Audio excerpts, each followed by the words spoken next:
تو امام محمد کے باپ بھی ایک تاجر تھے، لیکن ان کے دل میں اللہ نے ڈالا کہ میں اپنے بیٹے کو عالم دین بناؤں۔ لے کر امام اعظم امام ابو حنیفہ کی خدمت میں آئے، کہا حضور میرے بیٹے کو آپ عالم بنا دیں۔ کہا یہ حافظ قرآن ہے؟ کہا جی نہیں۔ کہا میرے ہاں عالم دین بنانے کی شرط ہے کہ بچہ حافظ قرآن ہو، آپ لے جائیں اور جب یہ حافظ قرآن بن جائے پھر میرے پاس لے کے آئیں، میں ان کو عالم دین بناؤں گا۔ انہوں نے کہا بہت اچھا۔ ایک ہفتے بعد امام محمد امام ابو حنیفہ کی خدمت میں آ گئے، کہا حضور اب مجھے علم دین پڑھائیں۔ کہا بیٹا ایک ہفتہ پہلے آپ کو بھیجا تھا، جاؤ جا کر قرآن پاک حفظ کر کے آؤ، اور آپ ابھی آ گئے؟ کہا حضور الحمدللہ ایک ہفتے میں قرآن پاک حفظ کر کے آ گیا ہوں۔ ایک ہفتے میں قرآن پاک حفظ کر کے آنے والے امام محمد رحمت اللہ علیہ اس فقہ حنفی کے تیسرے بڑے امام بنے۔ ایک مرتبہ ان کا قافلہ جا رہا تھا اور اونٹوں پر کتابیں ہی کتابیں لدی ہوئی تھیں، اونٹوں کی لمبی قطار جا رہی تھی۔ ایک غیر مسلم نے دیکھا تو پوچھا بھائی یہ اتنا علم کس کا جا رہا ہے؟ بتایا گیا کہ امام محمد رحمت اللہ علیہ کا علم اور ان کی کتابیں جا رہی ہیں۔ تو بے ساختہ بول پڑا، اے مسلمانوں ھذا حال محمدکم الاصغر فکیف حال محمدکم الاکبر۔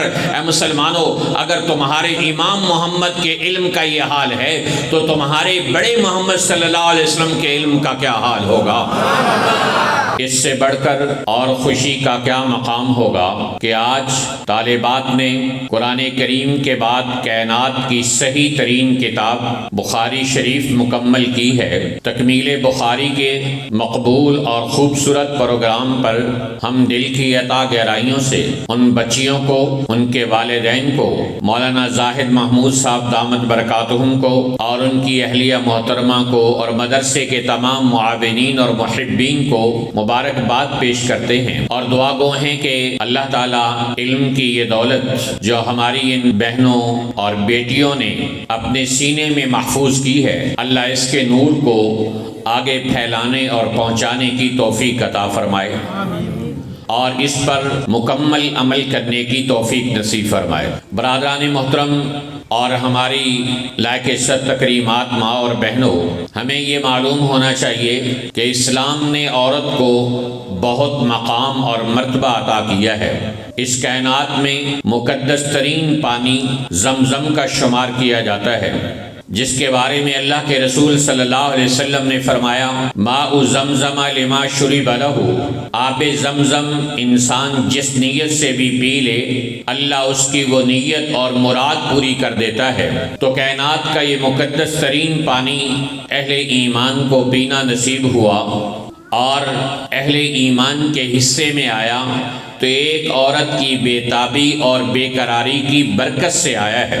وہ اماں ہاجرہ جو اپنے بیٹے کی پیاس کی وجہ سے بے چین اور بے قرار ہو کر کبھی صفا پہ پہنچتی اور کبھی مروہ پر اور کبھی درمیان میں وادی کے آ کر ٹھہر کر بے چینی اور بے قراری کے ساتھ آسمان کی طرف دیکھتی تھی کہ اللہ تعالیٰ نے معصوم اسماعیل علیہ السلام کی ایڑیوں سے آب زمزم کو جاری کیا، تو آب زمزم کا ملنا بھی ایک عورت کی بے قراری کے صدقے ہے، اور اس کائنات کے مقدس ترین پانی کو پینے کا اعزاز بھی ایک عورت کو حاصل ہے۔ خانہ کعبہ کی مقدس جگہ کو سب سے پہلے آباد کرنے کا اعزاز بھی ایک عورت کو حاصل ہے۔ عورت کو اللہ تعالیٰ نے یہ عزت اور یہ مقام دیا ہے، اور فرعون زمانہ کے گھر میں تمام تر ظلم و تشدد برداشت کرنے کے باوجود ایمان پر استقامت دکھانے والی بھی ایک عورت آسیہ ہی تھی کہ جس نے اپنے ہاتھوں اور پاؤں پر میخیں گڑوا لی، لیکن اللہ کی بارگاہ میں دعا کرتی رہی رب ابن لی عندک بیتا فی الجنہ، اے اللہ یہ فرعون، یہ ظالم میری دنیا کا خاتمہ کر سکتا ہے، مجھے دنیا کے محلات سے محروم کر سکتا ہے، لیکن میرے ایمان کو مجھ سے نہیں چھین سکتا۔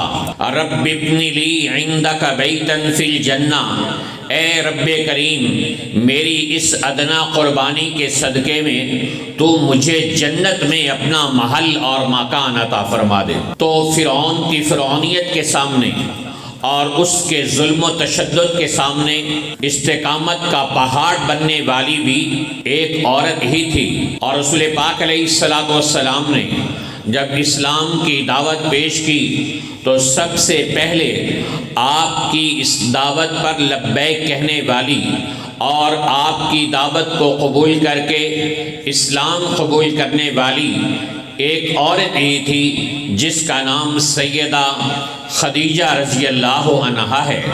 اسلام کے دامن سے وابستگی اختیار کرنے میں بھی پہل کی اور سب سے پہلے اللہ کے رسول علیہ الصلوۃ والسلام پر اپنا مال قربان کرنے والی بھی ایک عورت ہی ہے جس کا نام سیدہ خدیجہ ہے۔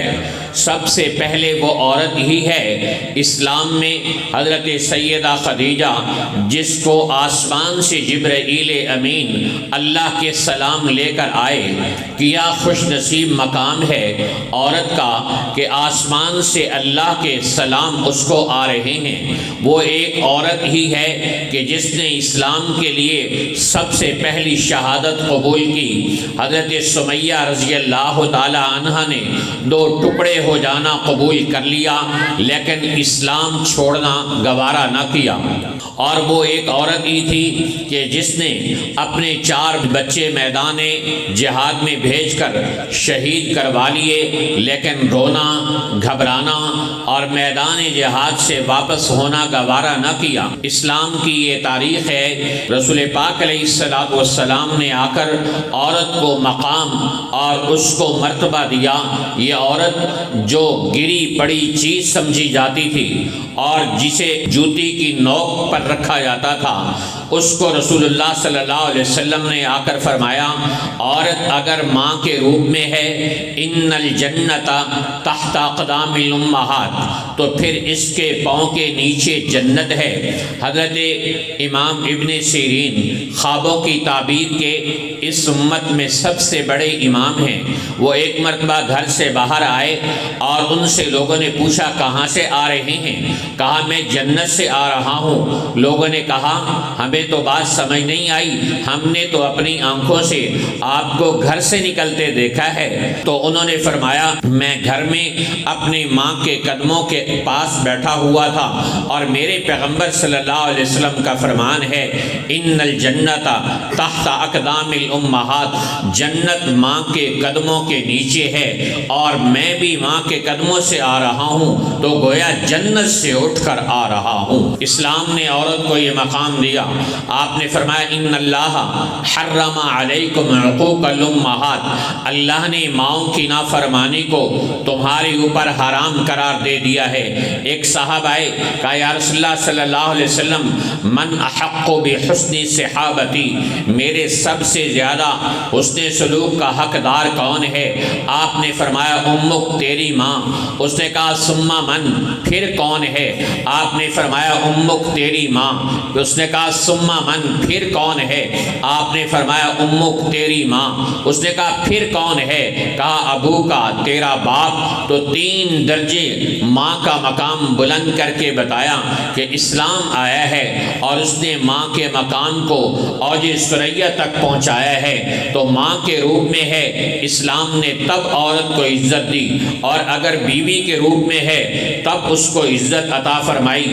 آپ صلی اللہ علیہ وسلم نے فرمایا خیر متاع الدنیا المرأة الصالحہ، دنیا کا سب سے بہترین سامان نیک عورت ہے۔ آپ علیہ الصلوۃ والسلام نے ارشاد فرمایا کہ 4 چیزیں آدمی کے خوش نصیب ہونے کی نشانی ہیں، ان میں سے ایک یہ ہے المرأة الصالحہ، انسان کو اللہ نیک بیوی عطا کر دے۔ تو نیک بیوی کو اللہ کے نبی صلی اللہ علیہ وسلم نے سب سے بڑا تحفہ قرار دیا ہے۔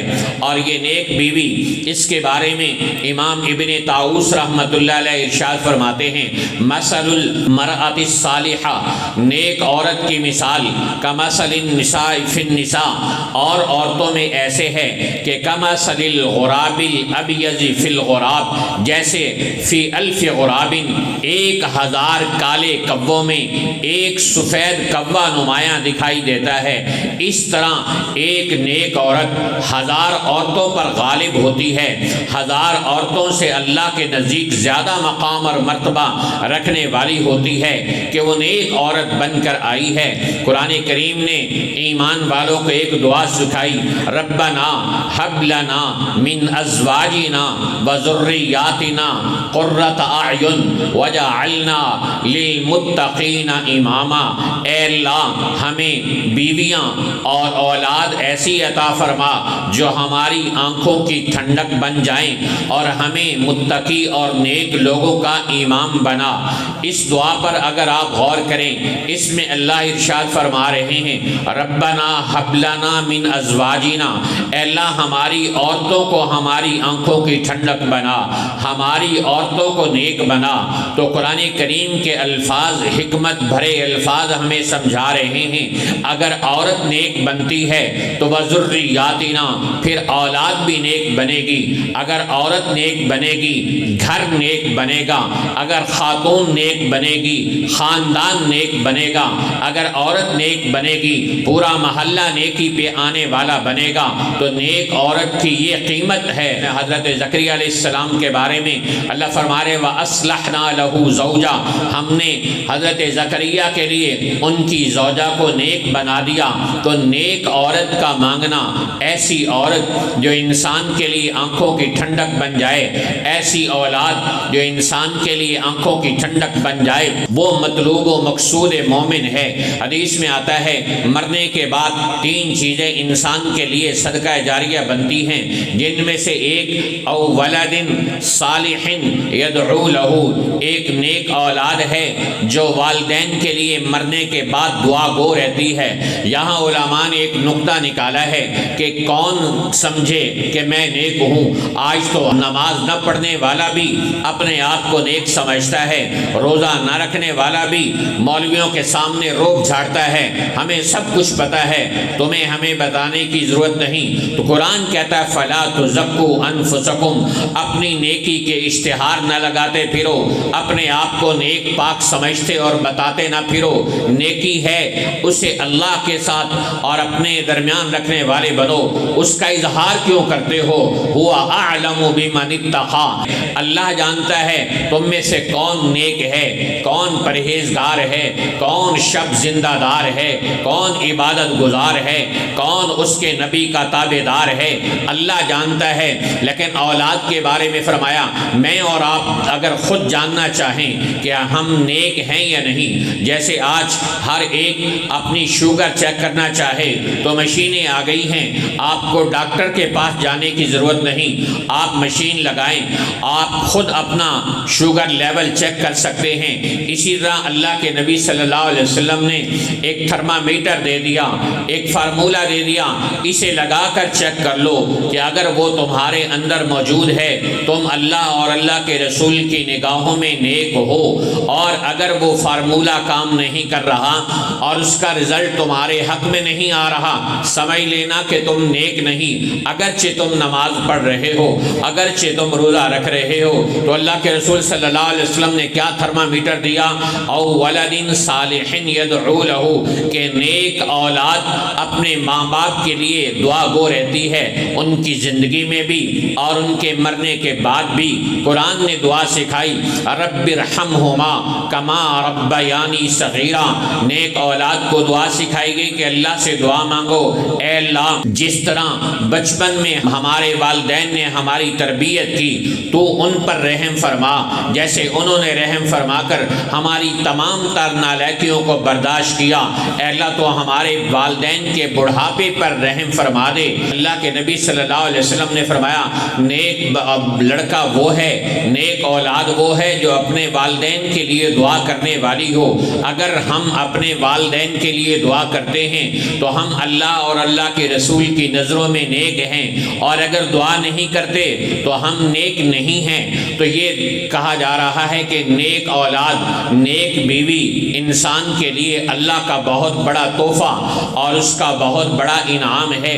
اور فرمایا اگر یہ عورت تمہارے لیے بیٹی ہے تو کن لہو سترم من النار حجابم من النار، پھر یہ عورت، پھر یہ بچی، پھر یہ تمہاری بیٹی جہنم کی آگ سے تمہیں بچانے کے لیے بہت بڑی آڑ ہے، بہت بڑی دیوار ہے۔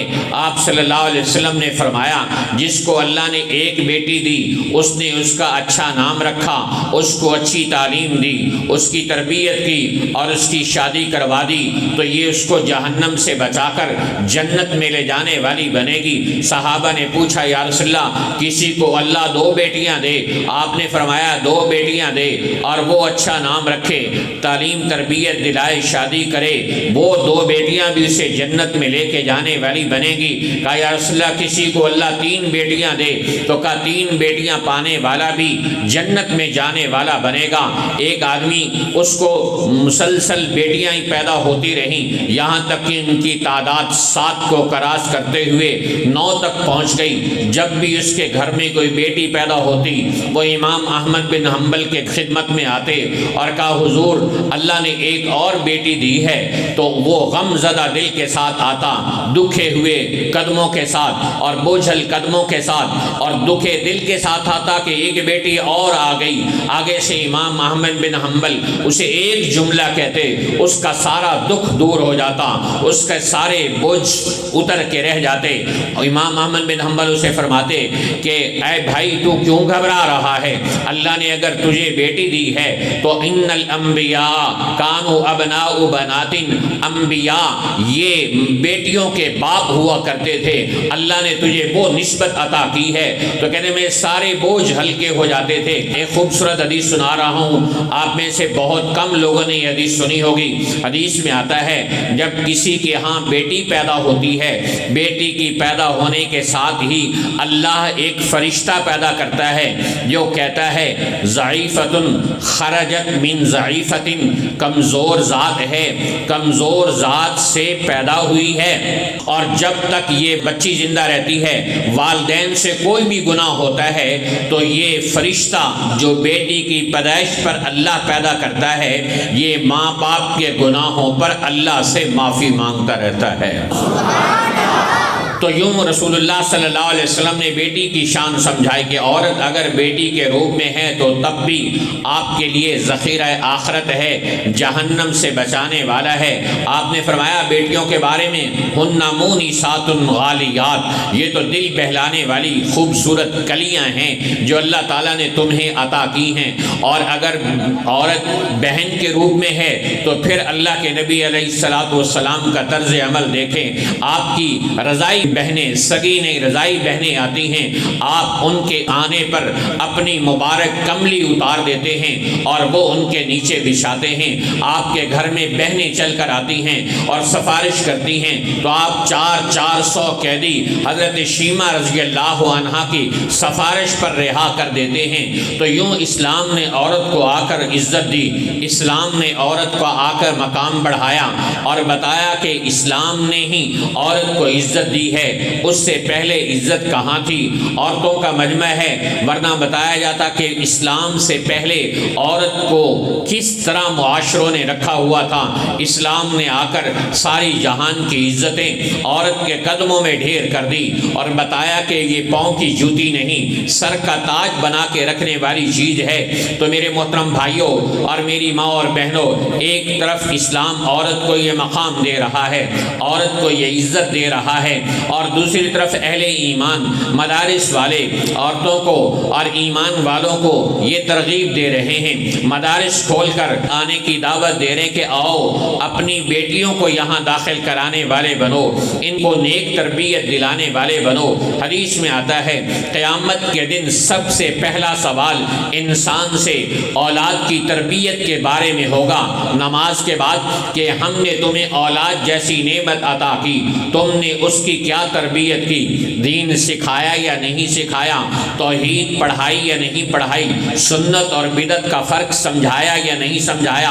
اور اللہ کے نبی کی مبارک زندگی سے اسے واقف کرایا یا نہیں کرایا؟ دین پڑھایا یا نہیں پڑھایا؟ قرآن سکھایا یا نہیں سکھایا؟ اخلاق اور حیا کے سبق اس کو پڑھائے یا نہ پڑھائے؟ آج کتنے ہی مسلمان ہیں جو ہمارے حضرت پیر محمد حسن ناصر صاحب دامت برکاتہم تشریف فرما ہیں، لوگ ان کے پاس آ کر تعویذ کے لیے کہتے ہیں ہماری اولاد بگڑ گئی، ہماری اولاد نافرمان ہو گئی، دعا کریں کوئی تعویذ ایسا دیں اولاد ٹھیک ہو جائے۔ اولاد نے بڑا پریشان کر کے رکھا ہے۔ ہاں ہاں، شاعر کہتا ہے ڈوبی ہیں انگلیاں جو میر خود اپنے لہو میں، یہ کانچ کے ٹکڑوں کو اٹھانے کی سزا ہے۔ اگر انسان کانچ کے ٹکڑے اٹھائے اس کے ہاتھ تو زخمی ہوتے ہیں۔ بھئی اپنی اولاد کو دین نہ سکھایا تو وہ پریشانی کا سبب تو بنے گی۔ ابھی یہ تو دنیا کی پریشانی ہے، اس اولاد نے آپ کو آخرت میں بھی پکڑوانا ہے کہ اس کو تم نے دین کیوں نہ سکھایا، اس کو قرآن کیوں نہ سکھایا، اس کو اسلام کیوں نہ پڑھایا، اس کو اخلاق رسول سے واقف کیوں نہ بنایا۔ تو یہ اولاد جو ہمارے لیے اللہ کی بہت بڑی نعمت ہے، جن کو نہیں ملی اولاد ان سے پوچھئے، وہ بھی حضرت پیر صاحب دامت برکاتہم کے پاس آ کر کہتے ہیں حضرت کوئی تعویذ دیں، کوئی دعا کریں، کوئی دم ایسا کر دیں ہمارے آنگن میں بھی اولاد کا پھول کھل جائے، ہمارے گھر میں بھی کوئی کلی کھلکھلانے والی بن جائے، ہمارے گھر میں بھی بچوں کی چیخ و پکار ہو، ہمارے گھر میں بھی بچوں کا شور شرابہ ہو۔ ہم تو اولاد کی آواز کو ترس گئے۔ اتنے سال ہو گئے پیر صاحب شادی کو، 15 سال گزر گئے، 20 سال گزر گئے، اولاد نہیں ہوئی۔ تو جن کو اولاد نہیں ہوئی وہ اولاد کے لیے دعائیں کروا رہے ہیں، اولاد کے لیے منتیں مان رہے ہیں، خانہ کعبہ میں جاتے ہیں، غلاف کعبہ کو پکڑ پکڑ کر کہتے ہیں ربی حبلی من الصالحین، اے اللہ اولاد عطا فرما دے، اے اللہ اولاد عطا فرما دے۔ روضہ رسول پر حاضری دیتے ہیں، وہاں کہتے ہیں اے اللہ اپنے نبی کے صدقے اولاد عطا فرما دے۔ کسی پیر صاحب اور بزرگ کے پاس جاتے ہیں، اولاد کے مانگنے کی دعائیں کروا رہے ہیں۔ تو جن کو اولاد نہیں ملی وہ یوں بے چین بے قرار بے تاب ہیں، اور جن کو اولاد ملی انہوں نے آزاد چھوڑ دی، اولاد کی تربیت نہ کی، اولاد کو دین نہ سکھایا۔ بچی کی شادی ہوتی نہیں کہ 4 دن بعد، مہینے بعد، سال 2 سال بعد پھر وہ گھر میں آ کے بیٹھی ہوتی ہے۔ اللہ وہ دن کسی ماں باپ کو نہ دکھائے کہ جب ایک مرتبہ ڈولی اٹھنے کے بعد دوبارہ بیٹیاں گھر میں آئیں۔ یہ ماں باپ کے لیے کائنات کا بہت بڑا امتحان ہوتا ہے، لیکن اس سے پہلے ہمیں اور والدین کو سوچنا چاہیے کہ اگر ہم نے اولاد کو تربیت دی ہوتی، اسے برداشت کر جانا سکھایا ہوتا، اسے یہ سبق پڑھایا ہوتا۔ اللہ کے نبی کا فرمان ہے کاد الحلیم ان یکون نبیا، قریب ہے کہ درگزر کرنے والا تو نبی بنا دیا جاتا۔ آپ نے ارشاد فرمایا من کظم غیظا ملأ اللہ قلبہ امنا و ایمانا، اے میری بیٹی یاد رکھنا اللہ کے پیغمبر کا فرمان ہے جو اپنے غصے کو پی جاتا ہے اللہ تعالیٰ اس کے دل کو امن اور ایمان سے بھر دیتا ہے۔ جو اپنے غصے کو پی جائے وَهُوَ قَادِرٌ عَلَىٰ أَن يُنَفِّذَهُ، اور وہ اس کو پورا کرنے پر قدرت بھی رکھتا ہو، تو اللہ تعالیٰ قیامت کے دن اس کے لیے جنت کے بالا خانوں میں مکان بنائے گا۔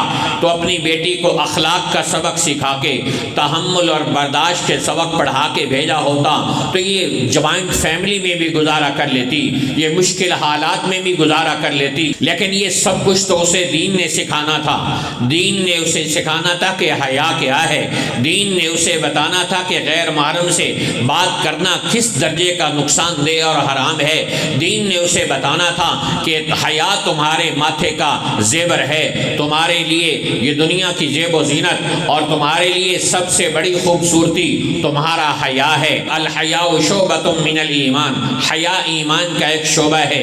آپ صلی اللہ علیہ وسلم گزرے ایک صاحب کے پاس سے، وہ اپنے بھائی کو حیا کے بارے میں سمجھا رہا تھا، تو آپ علیہ السلام نے فرمایا دعہ فإن الحیاء من الایمان، چھوڑ دو، اگر یہ مسلمان ہے تو اسے معلوم ہونا چاہیے کہ حیا ایمان کا حصہ ہے۔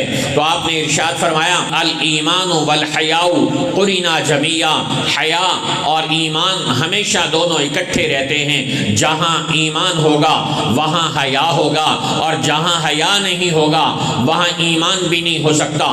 تو یہ ایمان کو ماننے والیاں، حضرت فاطمہ کا نام لینے والی بیٹیاں، یہ کیسے بے حیائی کا سمبل بن گئیں، کیسے یہ بے پردہ ہو کر بازاروں میں گناہوں میں مبتلا کرنے والی، خود بھی اللہ کی لعنت کی مستحق بننے والی بن گئی۔ کیا یہ اس فاطمہ کی نام لیوائے ہیں جس نے کہا تھا علی میرا جنازہ بھی رات کو اٹھانا، کسی غیر محرم کی نظر میرے جنازے پر بھی نہ پڑے؟ کیا یہ اس فاطمہ کی ماننے والی ہیں کہ جس نے حضرت اسماء بنت امیس رضی اللہ عنہ کو کہا تھا کہ مجھے بتاؤ کہ میرے جنازے کی چارپائی اس طرح اٹھ کے جائے کہ لوگوں کو اندازہ نہ ہو عورت کا جنازہ جا رہا ہے یا مرد کا. تو انہوں نے بتایا تھا کہ اگر چارپائی کے چاروں پایوں کے ساتھ لکڑی لگا دی جائے اور ان کے اوپر ایک چادر ڈال دی جائے تو اندازہ نہیں ہوگا میت عورت کی جا رہی ہے یا مرد کی جا رہی ہے. اس فاطمہ کا نام لینے والیاں آج حیا کی چادر سے نکل کیسے گئیں؟ اس خدیجہ رضی اللہ عنہا کی بیٹیاں کہلانے والی بچیاں آج کیسے حیا کی چادر سے باہر نکل گئیں؟ جس نے اللہ کے نبی علیہ الصلوۃ والسلام کو کہا تھا اے اللہ کے رسول صلی اللہ علیہ وسلم میں آپ کو بتاؤں آپ کے پاس آنے والا فرشتہ ہے یا کوئی جن ہے. کافر الزام لگا رہے ہیں کہ اللہ کے نبی کو کوئی جن آ کر قرآن پڑھا جاتا ہے, اللہ کی طرف سے کوئی وحی نہیں آ رہی. یا رسول اللہ آپ اجازت دے تو میں آپ کو چیک کر کے بتا سکتی ہوں آپ کے پاس آنے والا فرشتہ ہے یا انسان ہے.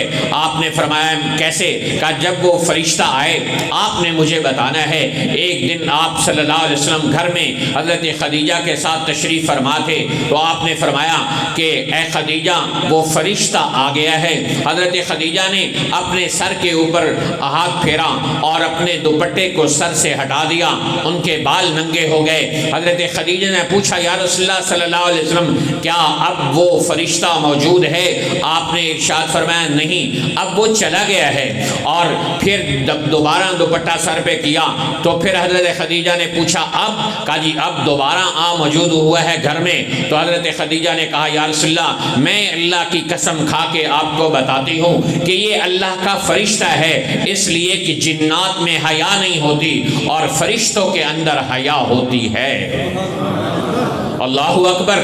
کہ جو مائیں بہنیں ہمیں یہ سبق سکھا کے گئیں کہ اگر عورت کے گھر میں بال بھی ننگے ہوں گے تو رحمت کے فرشتے جائیں گے, اور وہی بیٹیاں وہی بہنیں بازاروں میں بغیر پردے کے آ گئیں. یہ کیسے ہو گیا؟ یہ ایمان کا سبق ہم نے اپنی اولاد کو بھلا دیا. تفسیر روح البیان میں لکھا ہے کہ حضرت ابراہیم علیہ السلام کو جب آگ میں ڈالا جانے لگا وہ طاقت نہ رکھ سکے کہ حضرت ابراہیم علیہ السلام کو اتنی دور سے دہکتی آگ میں پھینک سکے, اس لیے کہ وہ خود بھی جلنے کے اندر آ جاتے تھے.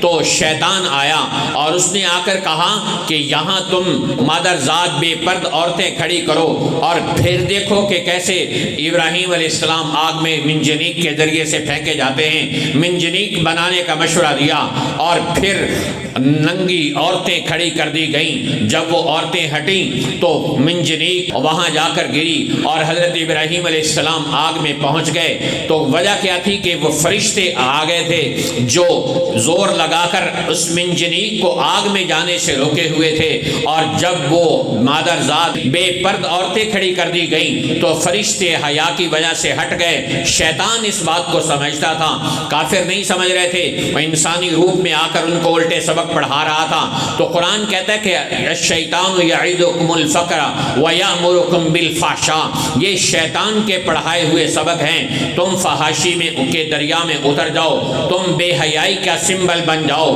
تم بے پرد بن جاؤ, اللہ کی رحمتیں کہاں سے آئیں گی؟ آج لوگ روتے ہیں گھروں میں برکت نہ رہی. پیر جی کوئی تعویذ دے دیں, کوئی دم کر دیں, کوئی ہمارے گھر میں آ کر پھونک مار دیں, ہمارے تو سارے کما رہے ہیں اور پوری نہیں پڑ رہی. گھر سے حیا رخصت ہو جائے. جس گھر سے حیا رخصت ہو جائے, جس گھر سے اللہ کے قرآن کی تلاوت کو دیس نکالا مل جائے, اس میں رحمتیں اور برکتیں کہاں سے آئیں گی؟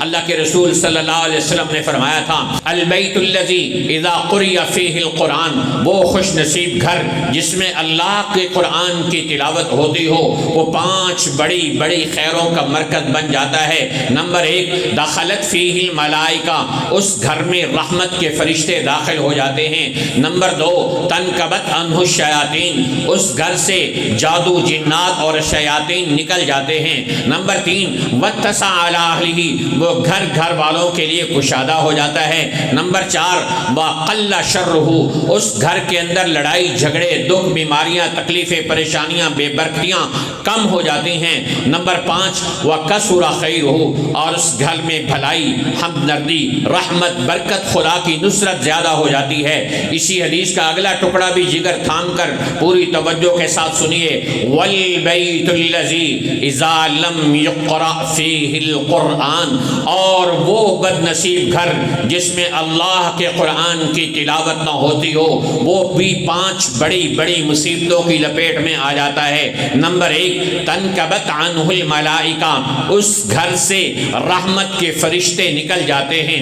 نمبر 2، دخلت فیہ الشیاطین، اس گھر میں شیطان، جادو اور جنات داخل ہو جاتے ہیں۔ نمبر 3، قلّہ وضاق علی اہلہ، گھر گھروں والوں پر تنگ ہو جاتا ہے، میلوں پہ پھیلا ہوا بنگلہ ہے، کنالوں پہ بنی ہوئی کوٹھی ہے، لیکن زندگی اجیرن ہو کے رہ جاتی ہے۔ نمبر 4، قلّہ خیرہ، گھر میں بھلائی اور ہمدردی، ایک دوسرے کی بات کا سہنا اور برداشت کرنا کم ہو جاتا ہے۔ نمبر 5، وکثر شرہ، اور گھر میں لڑائی جھگڑے، دکھ، بیماریاں، تکلیفیں، بے برکتیاں، پریشانیاں زیادہ ہو جاتی ہیں۔ تو آج جو ہمارے گھروں میں بے برکتیوں نے ڈیرے ڈال لیے، نحوستوں نے ڈیرے ڈال لیے، اس کی وجہ گھر سے حیا کا رخصت ہونا ہے، گھر سے نمازوں کا رخصت ہونا ہے، گھر سے قرآن کی تلاوت کو دیس نکالا دیے جانا ہے۔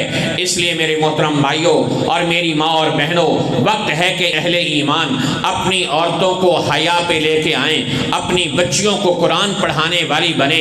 یہ حضرت حفصہ بنت سیرین ہیں، خوابوں کی تعبیر کے امت کے سب سے بڑے امام ابن سیرین رحمت اللہ علیہ کی بہن حضرت حفصہ بنت سیرین، 35 سال اس خوش نصیب عورت نے اللہ کی بندیوں کو اللہ کا قرآن حفظ کروایا، دن بھر قرآن پڑھاتی اور رات کو مصلے پہ آ کر اللہ کو قرآن سناتی۔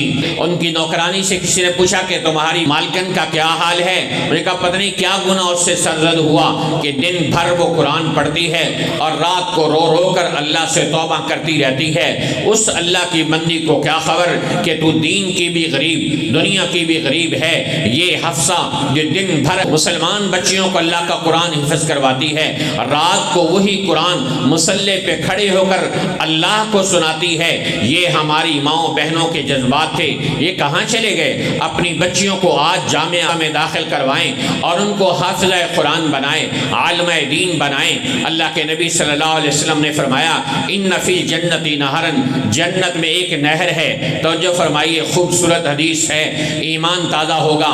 ان فی الجنت نہرن، جنت میں ایک نہر ہے، علیہ مدینۃ، اور اس کے اوپر ایک شہر ہے، نیچے نہر اوپر شہر۔ اور شہر کتنا؟ مانگا منڈی، لاہور، قصور، اسلام آباد کا نہیں، یہ تو چھوٹے چھوٹے شہر ہیں۔ لہو 70,000 باب، اس کے 70,000 تو دروازے ہیں۔ اے اللہ، یہ دروازے کس چیز کے ہیں؟ لوہے کے، لکڑی کے، شیشے کے، تانبے کے؟ کہا نہیں، من ذہب و فضہ، سونے اور چاندی کے ہیں۔ اے اللہ، ایسے عالی شان محلات کس کے لیے ہیں؟ کسی ڈاکٹر انجینئر کے لیے، کسی وزیر مشیر کے لیے، کسی وزیر اعلیٰ گورنر کے لیے، کسی وزیر اعظم صدر کے لیے؟ کہا نہیں، لحامل القرآن، ایسے عالی شان محلات اللہ نے حافظ قرآن کے لیے تیار کر کے رکھے۔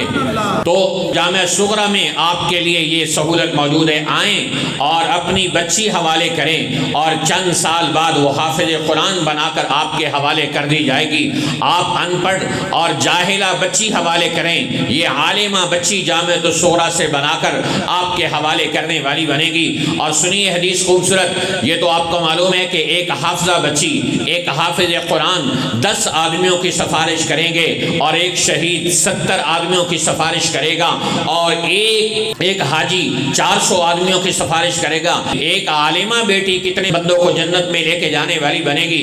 اس پر ایک خوبصورت حدیث سنیے، میدان محشر ہوگا اور سورج سوا نیزے پر آیا ہوا ہوگا، خشیت الاسوات، قرآن کہتا ہے زبانیں گنگ ہوں گی، لا یتکلمون، کسی کے بولنے کی آواز نہیں آئے گی، اور لوگ پسینوں میں ڈوبے ہوں گے، کوئی ٹخنوں تک، کوئی گھٹنوں تک، کوئی ناف تک، کوئی سینے تک، اور کسی کا پورا وجود پسینے میں ڈوبا ہوا ہوگا۔ ایسے وقت میں آواز آئے گی، یا معشر العلماء، اے علماء کرام کی جماعت تم کہاں ہو؟ پھر دوسری مرتبہ اس شہر خاموشاں کو یہ آواز توڑے گی، یا معشر العلماء، اے میری عالمات بندیوں تم کہاں ہو؟ جب میراتھن ریس لگی تھی، لوگ دوڑ دوڑ کر سکول اور کالج کالج اور یونیورسٹی کی طرف جا رہے تھے، تم نے جامعۃ الصغریٰ کا رخ کیا تھا، کہاں ہو؟ کھڑی ہو جاؤ۔ پھر تیسری مرتبہ پکار پڑے گی، یا معشر العلماء، اے علم کی خاطر اپنے ماں باپ کو، اپنے گھر بار کو، اپنے راحت اور آرام کو تج کر کے، قربان کر کے جامعۃ الصغریٰ میں، مدارس دینیہ میں آنے والی بچیوں، عالمات تم کہاں ہو؟ اے علماء کرام تم کہاں ہو؟ یہ کھڑے ہوں گے، اعلان ہوگا، اے میرے بندو، اے میری بندیوں، اے علماء کرام، اے عالمات، انی لم اضع علمی فیکم لیعذبکم، میں نے علم تمہیں اس لیے نہیں عطا کیا تھا کہ میں تمہیں عذاب دوں گا، اذهبوا فقد غفرت لکم، جاؤ تم سب بخشے بخشائے ہو۔ فقہ حنفی کے تیسرے بڑے امام ہیں امام محمد رحمۃ اللہ علیہ، سب سے بڑے امام امام اعظم امام ابو حنیفہ رحمۃ اللہ علیہ، پھر دوسرے بڑے امام امام ابو یوسف رحمۃ اللہ علیہ، تیسرے بڑے امام امام محمد رحمۃ اللہ علیہ۔ وہ چھوٹی عمر میں تھے، ان کے باپ نے یہ چاہا کہ وہ عالم بن جائے، باپ تاجر تھے۔ اللہ نے مسلمانوں میں یہ بھی جذبہ رکھا ہے، باپ حافظ نہیں لیکن اس کی خواہش ہے کہ میری بیٹی حافظہ بن جائے، میرا بیٹا حافظ قرآن بن جائے۔ باپ کو غسل کے فرض نہیں آتے، باپ کو نماز کے فرائض یاد نہیں، لیکن وہ چاہ رہا ہے اس کا بیٹا عالم بن جائے، اس کی بیٹی عالمہ بن جائے۔ اللہ نے ایمان والوں میں یہ جذبہ بھر کے رکھا ہے۔ تو امام محمد کے باپ بھی ایک تاجر تھے، لیکن ان کے دل میں اللہ نے ڈالا کہ میں اپنے بیٹے کو عالم دین بناؤں۔ لے کر امام اعظم امام ابو حنیفہ کی خدمت میں آئے، کہا حضور میرے بیٹے کو آپ عالم بنا دیں۔ کہا یہ حافظ قرآن ہے؟ کہا جی نہیں۔ کہا میرے ہاں عالم دین بنانے کی شرط ہے کہ بچہ حافظ قرآن ہو، آپ لے جائیں اور جب یہ حافظ قرآن بن جائے پھر میرے پاس لے کے آئیں، میں ان کو عالم دین بناؤں گا۔ انہوں نے کہا بہت اچھا۔ ایک ہفتے بعد امام محمد امام ابو حنیفہ کی خدمت میں آ گئے، کہا حضور اب مجھے علم دین پڑھائیں۔ کہا بیٹا ایک ہفتہ پہلے آپ کو بھیجا تھا، جاؤ جا کر قرآن پاک حفظ کر کے آؤ، اور آپ ابھی آ گئے؟ کہا حضور الحمدللہ ایک ہفتے میں قرآن پاک حفظ کر کے آ گیا ہوں۔ ایک ہفتے میں قرآن پاک حفظ کر کے آنے والے امام محمد رحمۃ اللہ علیہ اس فقہ حنفی کے تیسرے بڑے امام بنے۔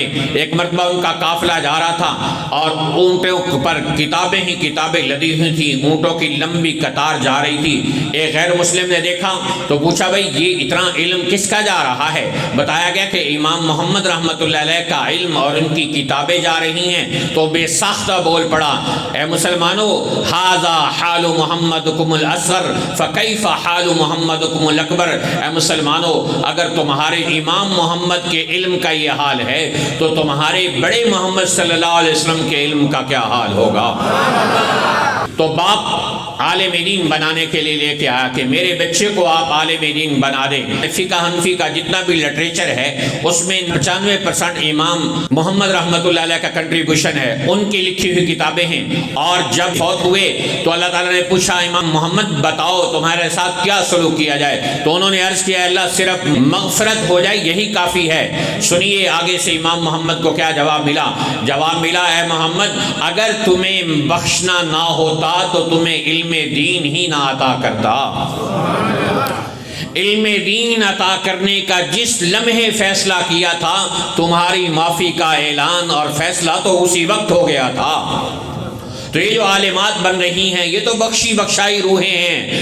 اب سنیے وہ حدیث جس کے لیے میں نے یہ لمبی تمہید باندھی، تمنا مختصر سی ہے مگر تمہید طولانی، تو انہیں لایا گیا اور حدیث میں آتا ہے قیل للعابد، عبادت گزاروں کو کہا جائے گا ادخلوا الجنت بعبادتک، آؤ اپنی عبادت کے بدلے میں جنت میں چلے جاؤ۔ وقیل للعالم، اور علماء کرام کو کہا جائے گا قف ہنا، یہاں ٹھہر جاؤ، فاشفع لمن احببتا، جس کی چاہو تم سفارش کرو۔ آج اگر تم سارے میدان محشر کی طرف اشارہ کرو گے اس کو بھی جنت کا وارث بنا دیا جائے گا۔ وآخر دعوانا ان الحمد للہ رب العالمین۔